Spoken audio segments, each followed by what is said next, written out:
नमस्कार दोस्तों, स्वागत है आपका हमारे चैनल में। यूपी पीसीएस का एग्ज़ाम जो है 11 अक्टूबर को संपन्न हुआ और यूपी पीसीएस का जो पेपर होता है वो दो भागों में विभाजित होता है। तो पहला पेपर जीएस फर्स्ट कहलाता है और सेकंड पेपर जीएस सेकंड कहलाता है। तो उस जीएस सेकंड में हमें 33 नंबर लाना होता है और उसको क्वालिफाई करना होता है। तो उसमें जो होती है आपका हिंदी आता है, इंग्लिश आता है, रीजनिंग आता है, एप्टीट्यूड आता है ना। तो आज का जो वीडियो है मैं हिंदी पे बनाने जा रहा हूँ। जो क्वेश्चन पूछे गए हैं यूपी पीसीएस में 11 अक्टूबर को, उसी को हम एनालिसिस करेंगे। ठीक है, तो उसके हम अध्ययन करते हैं। तो स्टार्ट करते हैं सबसे पहले कि क्वेश्चन क्या आया था, है ना, और उसका सॉल्यूशन क्या होगा, है ना। तो सबसे पहले स्टार्ट करते हैं।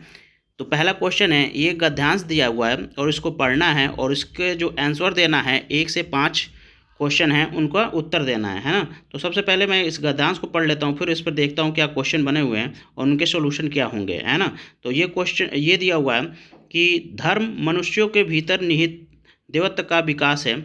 धर्म न तो पुस्तक में है न धार्मिक सिद्धांतों में, वह केवल अनुभूति में निवास करता है ना।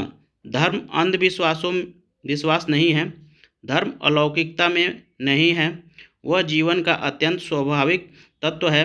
मनुष्य में पूर्णता की इच्छा है, अनंत जीवन की कामना है, ज्ञान और आनंद प्राप्त करने की चाह है। पूर्णता, ज्ञान और आनंद ये निचले स्तर पर नहीं है, उनकी खोज जीवन के उच्च स्तर पर की जानी चाहिए। जहाँ उच्च स्तर आता है वहीं धर्म का आरंभ होता है। जीवन का स्तर जहाँ हीन है, इंद्रियों का आनंद वहीं अत्यंत प्रखर है ना। ये तो रहा आपके गद्यांश। ऐसे इसे वैसे थोड़ा स्पीड में पढ़ना चाहिए, है ना। तो अब इस पे क्वेश्चन करते हैं और क्वेश्चन देखते हैं क्या है। इसमें कह रहा है धर्म कहाँ निवास करती है। तो आप देखिए, कह रहा है समाज में, दूसरा राष्ट्र में, तीसरा अनुवत में और चौथा जो ऑप्शन दिया है उपयुक्त में से कोई नहीं। तो आप देखिए इस पैराग्राफ को पढ़ेंगे तो इसमें दिया है धर्म कहाँ निवास करता है। तो अभी आप देखिए यही दिया हुआ है कि धर्म कहाँ निवास करता है। लिखा है वह केवल अनुभूत में निवास करता है। तो यानी धर्म कहाँ निवास करता है, अनुभूत में। तो इसमें ऑप्शन देखते हैं, अनुभूत है तो यहाँ दिया हुआ है सी ऑप्शन, अनुभूत में निवास करता है। तो इस प्रकार हमारा आंसर जो हो जाएगा सी हो जाएगा, है ना। नेक्स्ट क्वेश्चन देखते हैं। नेक्स्ट क्वेश्चन पूछा हुआ है इसमें, जीवन के उच्च स्तर पर पहुंचने के लिए किन तत्वों की आवश्यकता होती है। पहला ऑप्शन दे रहा है पैसा, सुख और प्रेम। दूसरा ऑप्शन दे रहा है प्रेम और सद्भाव की भावना। तीसरा ऑप्शन दे रहा है पूर्णता, ज्ञान और आनंद। और चौथा ऑप्शन दे रहा है इसमें से कोई नहीं। तो हम इस पैराग्राफ से ही देखेंगे कि इसमें क्या दिया हुआ है कि जीवन का उच्च स्तर किन तत्वों पर आवश्यकता होती है। तो देखिए यही लिखा हुआ है कि जो जीवन का उच्च स्तर है वो आपका ये लिखा हुआ है कि पूर्णतः ज्ञान और आनंद में होता है। ठीक है, तो इस प्रकार हमारा ऑप्शन नंबर इसका भी सी सही हो जाएगा, है ना। नेक्स्ट क्वेश्चन है आपका, इंद्रियों का आनंद कहाँ पर प्रखर होता है ना। और इसमें ऑप्शन दे रहा है आपका जहाँ अच्छाई हो। दूसरा ऑप्शन दे रहा है जहाँ जीवन का स्तर उच्च नहीं हो। और तीसरा दे रहा है स्वर्ग में। और चौथा दे रहा है नर्क में, है ना। तो इसको हम फिर से पैराग्राफ से इसको देखेंगे। तो ये देखिए, तो जीवन का स्तर यहाँ लिखा हुआ है, जीवन का स्तर जहाँ हीन है, इंद्रियों का आनंद वहीं अत्यंत प्रखर है ना। तो इस प्रकार इसमें जो ऑप्शन हो जाएगा वो हो जाएगा बी ऑप्शन, जहाँ जीवन का उच्च स्तर नहीं है ना, वहाँ आनंद का प्रखर होता है। ठीक है, नेक्स्ट है, लिख रहा है उपयुक्त गद्यांश का उचित शीर्षक क्या होना चाहिए। तो अभी देखिए इसमें धर्म के बारे में बता रहा है, तो हमारा क्या हो जाएगा, इसमें ऑप्शन हो जाएगा धर्म का स्वरूप, है ना। नेक्स्ट जो क्वेश्चन है वो कह रहा है धर्म मनुष्यों में किसका विकास करता है। तो इसमें पहला ऑप्शन दिया है देवत्व का, दूसरा ऑप्शन दिया प्रकृति का, तीसरा ऑप्शन दिया व्यक्ति का और चौथा ऑप्शन दिया घमंड का। तो आप देखिए इस पैराग्राफ में पहले ही ऑप्शन दिया हुआ है कि धर्म मनुष्यों के भीतर देवत्व का विकास करती है। तो इस प्रकार इसमें जो ऑप्शन सही हो जाएगा वो ऑप्शन ए सही हो जाएगा कि धर्म मनुष्यों में देवत्व का विकास करती है ना। तो ये इस प्रकार ये आंसर सही हो जाएगा। नेक्स्ट देखते हैं क्वेश्चन। नेक्स्ट क्वेश्चन पूछा हुआ है इसमें कि परिताप जो है शब्द का अर्थ क्या है। ठीक है, तो पहला ऑप्शन दिया जलन, दूसरा ऑप्शन दिया ज्वाला, तीसरा दिया प्रमाण और चौथा दिया संताप। तो परिताप का जो अर्थ है वो होता है संताप, है ना। तो इस प्रकार ऑप्शन डी सही हो गया। इसमें नेक्स्ट जो क्वेश्चन है वो पूछा है कभी न कभी में कौन सा क्रिया विशेषण है। तो आप देखिए इसमें पहला ऑप्शन यौगिक, दूसरा दिया है मूल और तीसरा दिया है स्थानीय और चौथा दिया उपयुक्त में से कोई नहीं। तो इसमें कभी ना कभी जो है वो क्रिया विशेषण यौगिक क्रिया विशेषण है। ठीक है, नेक्स्ट जो है इसमें पूछ रहा है कि निम्नलिखित में विवृत स्वर है ना। तो इसमें दिया है ई, उसके बाद ए, उसके बाद दिया उ और चौथा ऑप्शन दिया ओ, है ना। तो ये जो विवृत स्वर होगा वो है ए। ठीक है, तो इस प्रकार बी ऑप्शन सही हो जाएगा। नेक्स्ट जो क्वेश्चन है वो कह रहा है निम्नलिखित वाक्यों में कौन सा वाक्य विरामादि चिन्ह की दृष्टि से शुद्ध है ना। तो पहला दे रहा है क्रोध, है ना। पहला ऑप्शन दे रहा है क्रोध चाहे जैसा भी हो, है ना, मनुष्य को दुर्बल बना देता है। तो देखिए यहाँ ये पाई वाला डंडी है ना, तो ये तो ऑप्शन होगा नहीं, गलत हो गया। नेक्स्ट दे रहा है क्रोध, तो क्रोध में आपका यहाँ देखिए विस्मय चिन्ह है। ठीक है, तो इसमें भी ये नहीं होगा, है ना, तो ये भी ऑप्शन गलत हो गया। नेक्स्ट दे रहा है क्रोध, उसके बाद कॉमा दिया है, उसके बाद चाहे जैसे भी हो कॉमा मनुष्य को दुर्बल बना देता है। तो ये बिल्कुल सही है ना। इस प्रकार ऑप्शन सी सही हो जाएगा। नेक्स्ट में देखिए क्रोध, उसके बाद पूरी डंडी दे रखा है ना, इन पुलिस स्टाफ दे रखा है, तो ये तो होगा ही नहीं, है ना। तो इस प्रकार हमारा ऑप्शन नंबर कौन सा सही हो जाएगा, सी सही हो जाएगा, है ना।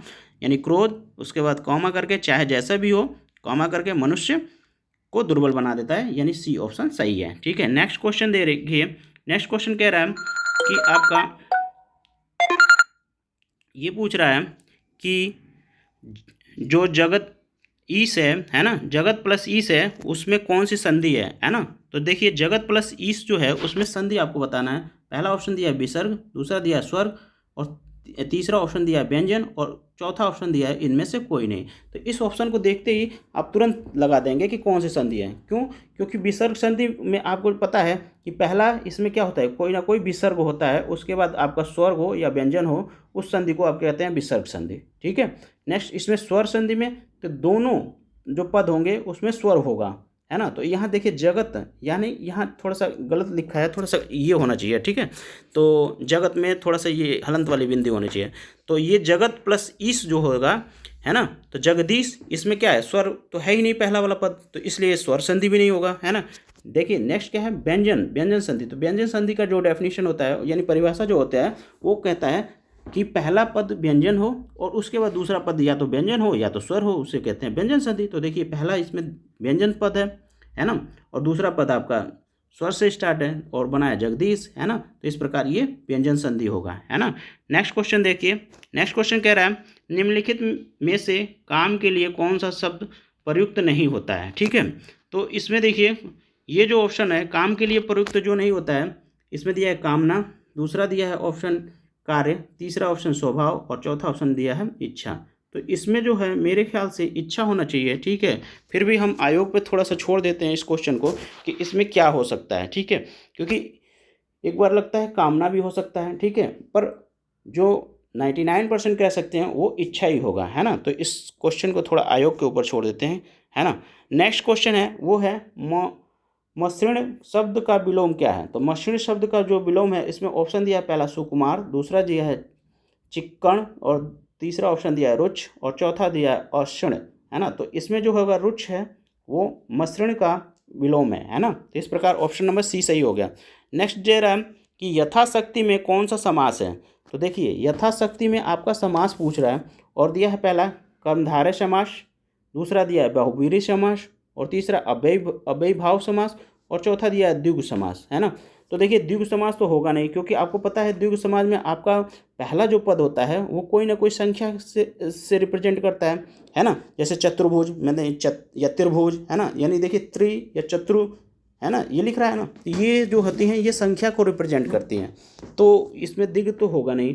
दूसरा क्या होता है बहुब्रीहि, बहुब्रीहि में क्या होता है कोई भी पद प्रधान नहीं होता है ना।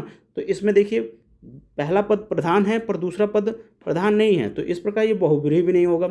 कर्मधारय में क्या होता है, तो कर्मधारय में देखिए जो शब्द आते हैं वो पहला क्या होता है, विशेषण होता है, और दूसरा पद क्या होता है, विशेष होता है, यानी कि विशेष मतलब संज्ञा होता है ना। तो इसमें पहला पद जो है विशेष तो है ही नहीं, जैसे विशेष, और दूसरा पद इसकी क्या है, विशेष से भी नहीं है ना। जैसे कि आपको कर्मधारय का अगर जो एग्जाम्पल दूं तो कर्मधारय में कहते हैं महाकवि, है ना, तो महा क्या है, कवि की विशेषता बता रहा है ना। तो इस प्रकार ये कर्मधारय भी नहीं होगा। और अव्ययी भाव, तो अव्ययी भाव का जो डेफिनेशन होता है वो कहता है कि पहला पद अव्ययी हो और दूसरा पद संज्ञा हो। देखिए तो इसमें क्या है, पहला पद अव्यय है यानी यथा, है ना, उसको शक्ति, यथाशक्ति, है ना। तो इस प्रकार हमारा जो ऑप्शन इसमें हो जाएगा वो हो जाएगा सी, क्योंकि इसमें अव्ययी भाव समास है। ठीक है, नेक्स्ट जो क्वेश्चन है उसको देख लेते हैं। तो नेक्स्ट क्वेश्चन में कह रहा है आपका कि 8 कनौजिया 9 दूल्हे लोकोक्ति का अर्थ बताना है। ठीक है, तो ये होता है 8 कनौजिया 9 दूल्हे का अर्थ होता है मेल न करना, है ना। तो मेल न खाना यानी कि अलग स्थिति, अलग अलगाव की स्थिति, है ना। तो इस प्रकार इसमें ऑप्शन जो होगा बी सही होगा। ठीक है, नेक्स्ट जो क्वेश्चन है वो क्वेश्चन है, इसमें कह रहा है जिस शब्द में विकारी होने से क्रिया बनती है उसे क्या कहते हैं। ठीक है, तो सर्वनाम तो होगा नहीं, विशेषण तो होगा नहीं, है ना। और प्रत्यय, देखिए प्रत्यय में ऑलरेडी हम कुछ ना कुछ लगा के ही बनाते हैं, है ना, तो ये भी नहीं होगा। तो इस प्रकार हमारा क्या हो जाएगा, धातु हो जाएगा, है ना। धातु में हम लगा के क्रिया बना सकते हैं। ठीक है, नेक्स्ट जो है वो है समवाय शब्द का अर्थ होता है। तो समवाय शब्द का जो अर्थ होता है वो समूह होता है ना। तो इस प्रकार ऑप्शन नंबर ए सही हो जाएगा, है ना। नेक्स्ट जो क्वेश्चन है, नेक्स्ट क्वेश्चन है आपका 17 नंबर का। इसमें कह रहा है पुरुषवाची सर्वनाम के विषय में दिए गए कथन में कौन सा कथन सही नहीं है, ये हमें बताना है। ठीक है, तो पहला कह रहा है वह का प्रयोग पुल्लिंग और स्त्रीलिंग दोनों में होता है, बिल्कुल होता है जी। जैसे कि वह जाता है और वह जाती है, दोनों का प्रयोग हो रहा है ना, तो हो गया ना दोनों का प्रयोग। तो नेक्स्ट देखिए, वो नेक्स्ट कह रहा है बी ऑप्शन, हमें उत्तम पुरुष कर्मधारय उत्तम पुरुष कर्म कारक का बहुवचनीय रूप है, जी बिल्कुल उत्तम पुरुष ही है ना। नेक्स्ट जो कह रहा है संबंध में मैं का सही रूप मेरे को होता है। देखिए हिंदी का अशुद्ध रूप है, मेरे को कभी लिखा ही नहीं जाता है हिंदी में, है ना। तो इस प्रकार ये क्या हो गया, ये गलत हो गया हिंदी में, तो यही हमारा क्या होगा, वो शब्द नहीं होगा, है ना। इस प्रकार सी ऑप्शन सही हो गया, है ना। नेक्स्ट हम ऑप्शन को देखें या ना देखें उससे कोई फ़र्क ही नहीं होगा, क्योंकि यहाँ मेरे का प्रयोग होता ही नहीं है हिंदी में, है ना। तो इस प्रकार ये ऑप्शन गलत हो गया, और ये कह रहा है कि नहीं होना चाहिए, तो इस प्रकार हमारा ऑप्शन नंबर सी सही हो गया। ठीक है, नेक्स्ट में कह रहा है कि निम्नलिखित हिंदी वर्ण में से अयोगवाह कौन सा होता है। तो अयोगवाह वह होता है जो न तो स्वर हो और न ही पूर्णतः व्यंजन हो। ठीक है, उसे अयोगवाह कहते हैं। ठीक है, तो इसमें अंग और अह ऐसे हैं, ऐसे शब्द मतलब हैं, वर्ण हैं जो न तो स्वर में आते हैं न तो व्यंजन में आते हैं। ठीक है, तो इस प्रकार ऑप्शन नंबर बी सही हो गया। नेक्स्ट क्वेश्चन जो है हमारा वो कह रहा है कि निम्नलिखित वर्णों का कौन सा वर्ण मूर्धन्य नहीं है। तो देखिए इसमें आप वैसे भी अगर जो ना आता है तब भी आप टिक मार सकते हैं, क्यों, क्योंकि इसमें देखिए वर्णों के वर्ण जो होता है वो वर्ग में बांटा गया है, और वर्ग के हिसाब से आपका क्या होता है, हम ये डिसाइड करते हैं कि ये वर्ड कहाँ से बोला जाता है ना, जो मुख है हमारा गला है वो कहाँ से बोला जाता है ना। तो जैसे क वर्ड हम होता है, जो क वर्ड बोला जाता है वो आपका कहाँ से बोला जाता है, कंठ से बोला जाता है ना, तो क कंठ है ना। और उसके बाद जो च वर्ण है वो तालव्य से बोला जाता है। ठीक है, च तालव्य से। ठीक है, और जो ट वर्ग है वो होता है आपका मूर्धन्य से बोला जाता है ना। ट वर्ग है जो वो मूर्धन्य से बोला जाता है। ऐसे त वर्ग है, जो त वर्ग वो दंत से बोला जाता है। ठीक है, ऐसे ही जो प वर्ग है ना, प वर्ग वो आपका कहाँ से बोला जाता है, तो ओष्ठ से बोला जाता है। ठीक है, तो आप देखिए इस ऑप्शन में देखने से आपका देखिए ट, ठ और ड ये एक ही वर्ण से हो गए। ठीक है, तो ये तो ऑप्शन में होंगे ही नहीं, है ना। और ज जो वर्ग है वो आपका किससे है, त वाले वर्ग से है ना। तो त वाले वर्ग ये अलग ही वर्ग हो गया, तो ये ऑप्शन वैसे ही सही हो जाता है ना।